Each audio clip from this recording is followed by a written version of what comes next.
Rebecca and I had been together for 3 years. She was 47, twice divorced, and worked in pharmaceutical sales.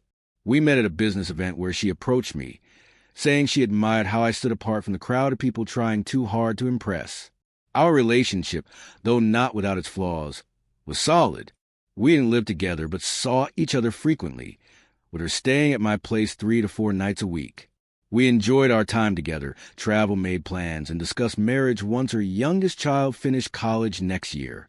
At 52, I had built a successful construction company from scratch, driving a modest 5-year-old Silverado, because it worked well and I didn't feel the need to flaunt my success. I owned a house with a view, earned through years of hard work, not to show off, but because I had earned it. I wasn't the most exciting man, but I was reliable, steady, and dependable. People might not call me unforgettable, but I was consistent. That Tuesday evening, Rebecca stayed over at my place while I worked in my home office on a big project estimate. She was downstairs on a video call with her friends from a wine club, a group of 5 women who'd been friends since college. Normally, I wouldn't have eavesdropped, but I needed to check some measurements on the blueprint I'd left on my iPad. It was something I had intended to pick up earlier, and when I opened the office door to head downstairs, I heard my name being mentioned. As I stood listening, I heard her voice, then a laugh. It was that specific laugh of hers when she was a few glasses in and feeling superior. One of her friends asked about her plans to move to the coast, and Rebecca responded dismissively. She then continued saying how I wasn't ugly but forgettable, adding that if she left, I'd probably write her a poem instead of getting angry. Her friends roared with laughter, but it wasn't the kind of laughter that felt lighthearted. It was sharp and cutting. I stood frozen, hearing her say that I was solid but not exciting. She continued making cruel comments about how I was just good for fixing things, and the only reason she stuck around was because I was loaded. They joked about me like I was some kind of utility, someone to provide for them, not someone worth caring about. She even mentioned how she was waiting for her investments to recover before making her exit, adding that either I propose and give her half of everything, or I'd leave with my sad, dignified exit, and either way, she'd win. The blood rushed to my head, and for a moment, I could hardly breathe. Everything we had built together, the time, the vacations, meeting her kids, planning a future, now felt like a lie. I wasn't angry in the way I expected to be. I wasn't furious. I was just clear-headed. I walked back to my office, closed the door quietly, and stood there for a moment, taking the reality of it all. I could have stormed downstairs and confronted her, but I didn't. Instead, I pulled up her account on the iPad, which was still logged into my Apple ID. She had used it earlier to stream a movie, but had logged into her own accounts, email, social media, and even her banking apps. What I found next was not something I was proud of, but I couldn't help myself. I spent the next hour combing through her digital life. There were photos from a recent trip to Cabo that she had told me was a work conference in Phoenix. The credit card charges showed room rates for 2 at an oceanfront resort. I saw pictures of her with a man I didn't recognize. She had gone on several girls' trips she never mentioned to me. There were even texts with her friends mocking me and the things I'd said or done. And there in black and white were spreadsheets estimating my net worth and future earnings. In that moment, I realized I'd been nothing more than a tool for her, a reliable ATM with a toolbox. I wasn't angry, just resigned. I didn't slam doors or break anything. I just sat there in silence. Men my age know that true power comes not from controlling others, but from controlling oneself. When her call finally ended, I heard her pour another glass of wine. She came upstairs and I asked, "Good call?" She smiled and said it was just the usual, the girls being dramatic and nothing of interest. I nodded, then asked her to grab my reading glasses from upstairs. When she went up, as soon as she left, I grabbed the suitcase she had brought for the 3-night stay and placed it by the front door. I wrote a simple note on a piece of paper from my desk saying, "You're easy to forget to." I left it on the kitchen counter next to her wine glass, then went to the garage and closed the door. 20 minutes later, I heard her calling my name, louder with each attempt. The garage had a separate exit, so I used it, got into my truck, and drove to the 24-hour diner where I had written my first business plan 2 decades ago. I ordered black coffee, turned off my phone, and sat in silence.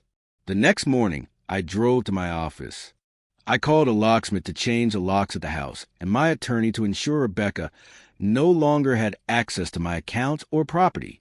I also contacted my assistant to clear my schedule. Then I turned my phone back on. There were 62 missed calls, 38 voicemails, and 53 texts.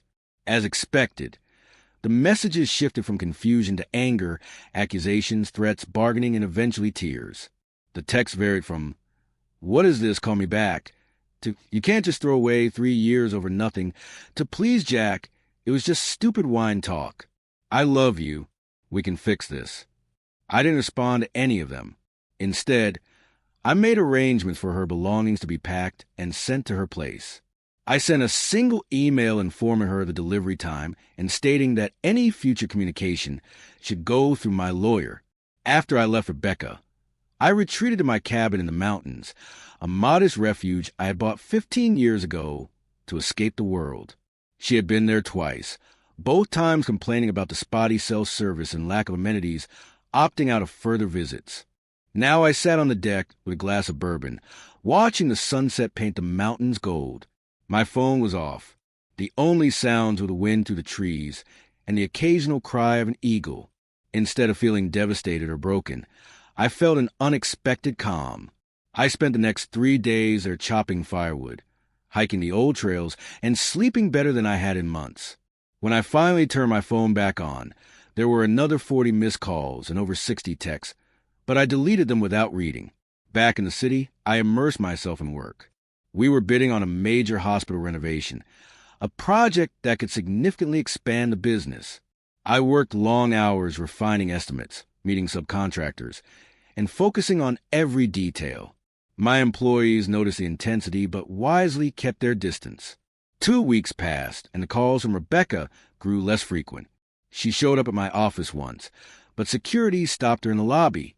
She sent mutual friends who suddenly remembered me, but my response was the same. "It didn't work out. I wish her well." A month later, my business partner Frank caught me after a meeting. "You have to talk about this, Jack. You can't just shut down," he said. I looked at him. My friend of 30 years who had stood by me through a divorce, business failures, and rebuilding. "I'm not shut down," I replied. "I'm moving on." Frank told me Rebecca was telling people I had some kind of breakdown, making me sound unstable.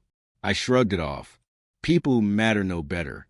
I showed him the screenshots from that night, the trip receipts, the messages about me, and the financial calculations. He read them silently, then looked up. "Some lessons come later in life than we'd like," he said. I nodded. Soon after, we secured the hospital contract, the largest in our company's history. The work consumed me, and I thrived in it. Rebecca, however, took a new approach. She sent me a letter, 10 pages, handwritten, on expensive stationery. I returned it unopened with address unknown written across the envelope. Another month passed. Her calls persisted but grew more infrequent. I had accepted a project on the coast, a beach town I'd once talked about, and even bought a small property there as an investment. One evening, as I was leaving a restaurant, I heard her voice in the parking lot. "Jack, please," she said. "Can we just talk like adults?" I kept walking to my truck. 3 years, Jack. Doesn't that deserve conversation? She seemed smaller now, less certain. I turned to face her. "The person I thought you would deserve a conversation," I said quietly. "The person you actually are doesn't. It was just talk." "Stupid wine talk," she said. "Don't ever say things you don't mean, not about someone you claim to love." I replied. She took a step closer. "I made a mistake. People make mistakes. A mistake is forgetting an anniversary. Calculating someone's worth while planning to leave them is a character revelation," I said. Tears welled up in her eyes. "What can I do to fix this?" I reached for my keys. "Nothing. That's the point. So you're just going to throw away 3 years? Pretend they never happened? Pretend I never mattered?" she asked. I opened my truck door. "You know what's funny, Rebecca? I'm not angry anymore. I'm not even hurt. You were right about one thing that night. I am forgettable to you. But the difference is, I've realized you're forgettable to me too. I got in my truck and drove away, not bothering to glance in the rearview mirror. That was 6 months ago. Since then, I've expanded the business to that coastal town, bought a house overlooking the water, and have dinner once a week with a retired architect who is designing my next project. She's intelligent, independent, and genuine. We're taking things slow. Rebecca still calls occasionally. Her number shows up on my screen, but I don't recognize the ringtone anymore. I've forgotten it, just like I've forgotten the sound of her laughter or the feeling of betrayal. Some people think getting older means accepting less, settling for what you can get. I've learned that it means demanding more authenticity, more respect, more truth. I don't need to be unforgettable to everyone, just to the right person, and they do see me. Sometimes the best revenge is making a big scene or destroying someone's life. Sometimes it's simply proving them wrong in the quietest way possible, and then moving on to build something better. That note, "You're easy to forget too," wasn't just a comeback line.